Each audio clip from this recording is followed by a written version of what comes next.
Заснемането на кадри от въздуха е нова и бързо развиваща се технология. Използването изисква специално отношение към мерките за безопасност, особено в градска среда.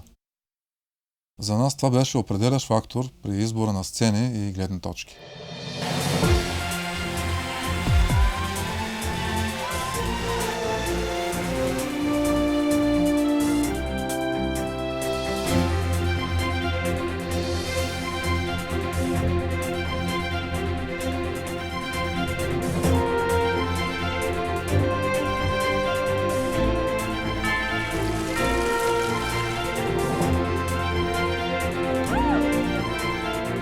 През 1965 година за първи път снимах Русе във филма "Наследство от Стария Русе". След това многократно съм снимал града и винаги съм искал да го видя от по-различна гледна точка. Сега успях да осъществя тази мечта.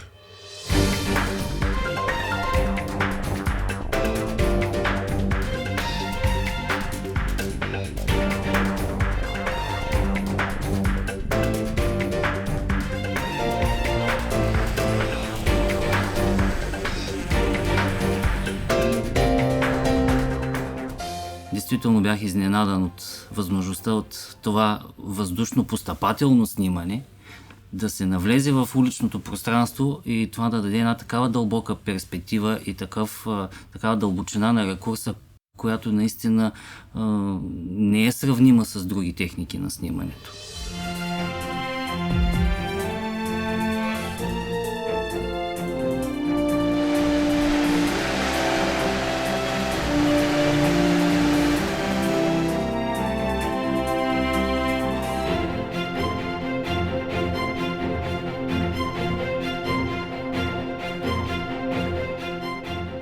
Снимал съм Русе последните години много пъти, но направата на последния клип беше много голямо предизвикателство. Забавлявахме се много през цялото време и мисля, че това, което постигнахме, е един прекрасен резултат.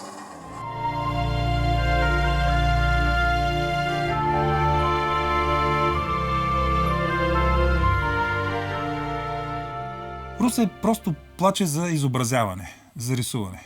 Изключително благодатен е.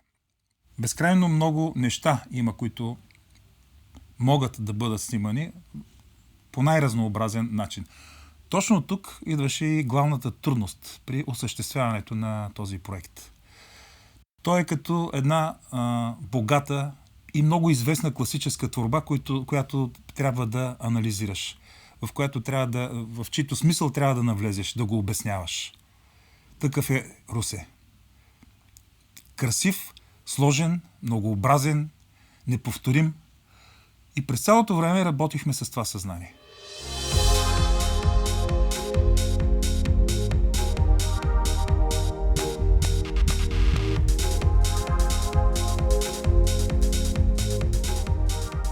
За мен беше особено вълнуващо да работя по този проект, тъй като той се отнася до града, в който съм се родил и в който съм прекарал целия си досегашен живот.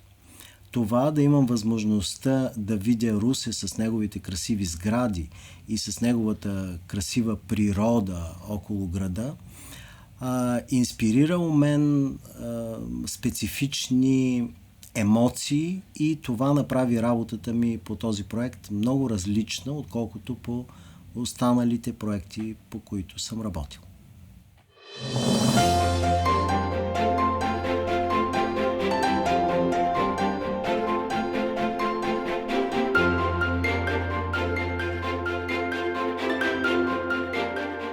Когато дойдоха при мен за първи път и ме попитаха дали искам да се включа в клип, който да отразява истинския дух на Русе, не се поколебах и за миг.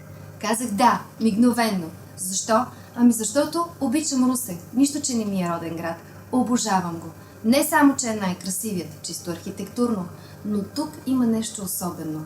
Нещо, което винаги по всякакъв начин ще ме кара да се завръщам към него.